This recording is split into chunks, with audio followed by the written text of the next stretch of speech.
Taxes. Want to take a look back with two prominent presidential historians, Craig Shirley and Doug Weed.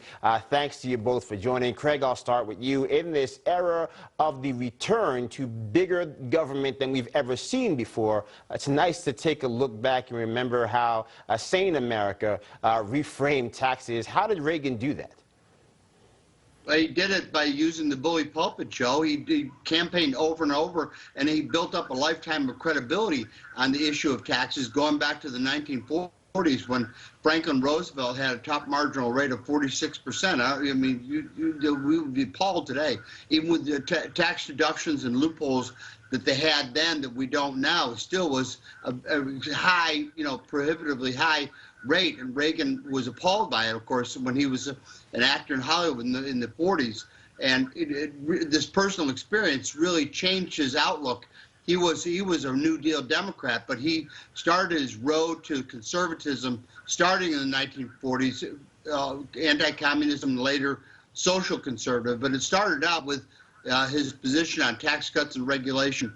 He told a group of conservatives, I'll end it here, but I just want to say, shortly after he was elected, they were debating Kemp Roth and the tax cut before Congress. He said, yes, it's about the economy. Yes, it's about growing jobs. Yes, it's about improving, people's outlook. But it's really about restoring individuality to the American people.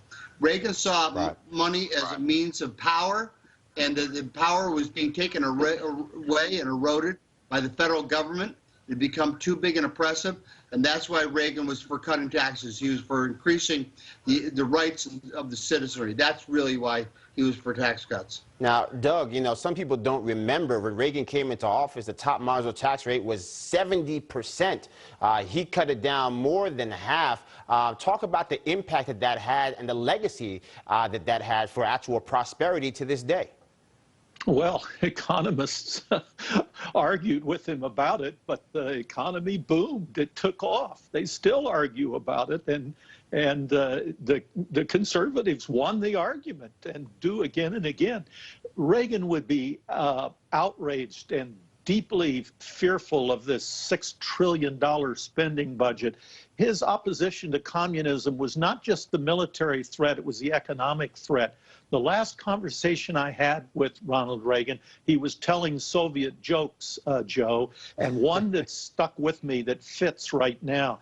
The commissar is at the head of the class, and the commissar says, "Comrades, here's some good news and bad news. The good news is someday even the great United States of America will become a socialist nation. The bad news is when that happens, there won't be any place left on earth where Russia can buy grain." So Reagan understood what excessive spending, taxation, and socialism would do to an economy. Right. I think got 20 seconds from both of you here. We see the massive expansion of government, $6 trillion. Craig, start with you. What would Reagan do? Reagan would cut government. His great fear was concentrations of power, too much concentration of power, whether it was government or whether it was big corporations. Right. Because it leads to diminution of personal freedom and corruption. Doug, got about 10 seconds for you. What would Reagan do in this moment? Well, he would not use the FBI to go after his political opponents. I think he'd be outraged by some of the things we're seeing today. As the world turns, so do the days of our lives, and we hope that will be as good tomorrow as they were yesterday. Craig Shirley, Doug Weed, thanks for joining us. My final thoughts in the Third Opinion right after this.